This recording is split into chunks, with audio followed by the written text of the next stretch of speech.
Nous sommes aujourd'hui venus rencontrer un partenaire du Sénégal, l'Union européenne, pour les informer de la situation scandaleuse qui est née du processus de contrôle frauduleux pour de nombreux candidats du parrainage.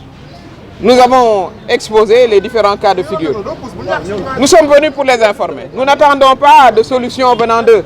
Ça, c'est très clair aussi, ce que nous voulons dire. Nous n'attendons pas de solution, mais nous considérons que l'Union européenne a contribué au financement du fichier qui a été fait par l'objet d'un consensus entre tous les acteurs. Ça, c'est très clair. Et aujourd'hui, nous savons que le problème essentiel qui est né du parrainage, c'est le fichier. Nous avons présenté les différents cas de figure qui sont variés. Vous avez un candidat comme Mary Teuw Niane, ancien ministre de la République, ou comme le citoyen Ben Diop, qui sont tous les deux candidats, qui ont reçu des fiches de parrainage, ils ont été déclarés comme non existants sur le fichier. Rien que ces deux cas-là devraient nous faire vraiment douter de la réalité de ce fichier-là. Nous sommes nombreux. Vous avez, je voudrais citer Samba Ndiaye, qui est de Ndofane, 39 000 non identifiés sur le fichier, 39 000 parrains. Parmi lesquels, évidemment, des militants, des amis, des sympathisants. Moi-même, j'ai eu 10 400 non identifiés et pourtant nous disposons de la photocopie de leur carte d'électeur. Vous avez aussi le cas de candidats qui sont venus pour la vérification de leur clé USB, certifiée au niveau du greffe. On laisse la clé au greffe, ça il faut le savoir. Les candidats ne repartent pas avec leur clé. La clé reste au niveau du greffe. Ils reviennent 2-3 jours après, selon leur numéro d'arrivée, de tirage au sort, on leur dit que la clé n'est pas exploitable. Donc, voilà des candidats qui se sont donnés à faire le tour du pays, à collecter leur parrainage. 9 d'entre eux, on a déclaré que leur clé, on ne peut pas l'ouvrir, alors qu'on l'avait ouverte au niveau du greffe et que cette même clé est restée dans les locaux du Conseil constitutionnel. Vous avez des individus qui viennent avec leurs parrains. Ces parrains existent. On vous dit, bon, on ne les a pas vus, ils n'existent pas. Ou alors, vous venez avec une liste de vérification qui a été faite au niveau du greffe. Sur 14 régions, vous arrivez pour la vérification, des régions manquent, une région manque, c'est mon cas, pour Saint-Louis. Donc tout ça montre que le processus est fallacieux. Il y a un objectif clair de liquider certains candidats. Je voudrais évoquer aussi le cas du député de Mbacké, Cheikh Abdou Bara Dolly, qui s'est retrouvé également avec plus de 15 000 parrains non identifiés, alors qu'il a la photocopie de leur carte d'électeur partout. Nous allons tous déposer des recours. Nous allons même faire mieux. Nous allons porter plainte contre X, puisque nos documents ont été falsifiés. Nous allons porter plainte contre X parce que des clés ont été falsifiées. Parce qu'on a ôté certains de nos parrains de nos clés. Ça, nous le ferons. Et nous interpellons vraiment le système de la justice pour qu'elle nous rétablisse dans nos droits. Nos recours seront individuels parce que nos situations sont différentes. Nous apportons des preuves différentes. Mais je peux vous dire ici que nous sommes un groupe soudé de 43 candidats, parmi lesquels certains seront candidats à l'élection présidentielle. Ont été déjà validés. Mais ils ont souffert également, dans la première phase de contrôle, de tous ces problèmes dont nous parlons. Donc on ne peut pas aller à des élections avec un tel fichier. Pourquoi? Parce que vous aurez 900 000 de nos Sénégalais. Nous avons fait l'estimation.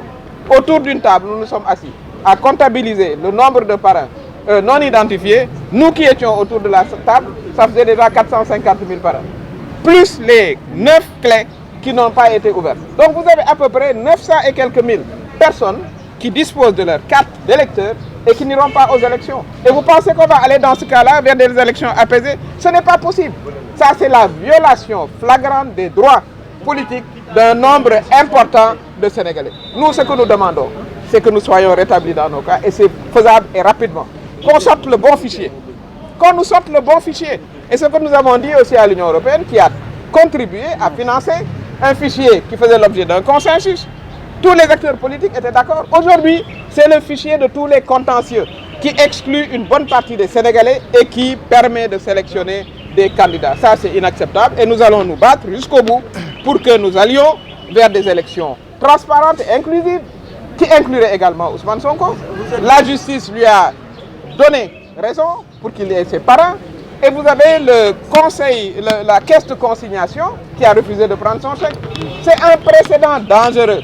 Ça veut dire que lorsque vous irez à des élections municipales, où on vous demandera dans votre dossier votre extrait de naissance, si vous vous présentez contre un maire et que ce maire peut vous empêcher d'être candidat parce qu'il peut refuser de vous signer votre extrait de naissance et vous ne serez pas candidat.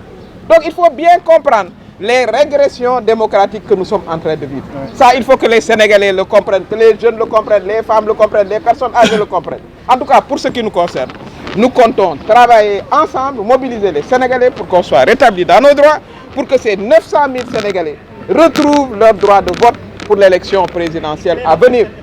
La prochaine étape, nous vous l'annoncerons. Nous rencontrons d'abord tous les partenaires du Sénégal. Pas seulement, nous ne sommes pas venus ici pour chercher une solution.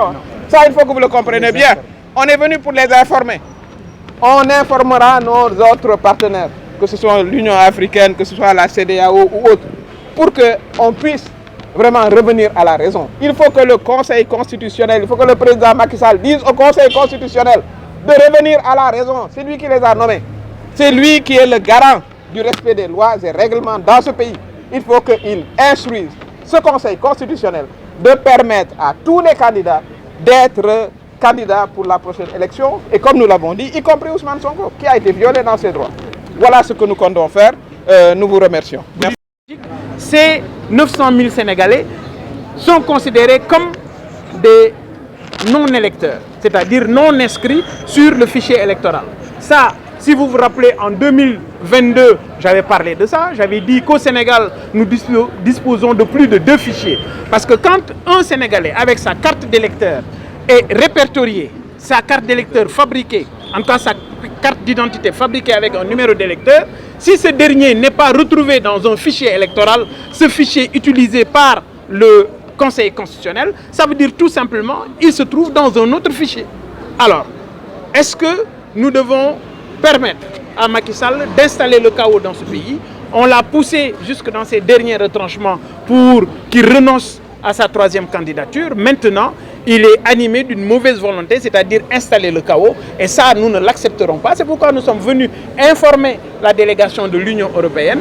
Nous allons continuer nos actions. Il y a une plainte collective qui sera déposée contre l'informaticien du Conseil constitutionnel, mais également il y aura des réclamations individuelles que chaque candidat pourra faire. Certainement, il y en a qui ont déjà déposé, il y en aura qui déposeront également demain mardi, mais nous avons prévu d'aller chez les familles religieuses pour les informer de ce hold-up électoral, de ces prémices qui aujourd'hui n'augurent rien de bon par rapport à des tensions post-électorales. Et nous avons également prévu d'écrire au président de la République parce que il n'y a que le président de la République qui peut stopper ce processus le plus rapidement possible et permettre à tous les candidats d'être rétablis dans leurs droits. Merci. Alors, si le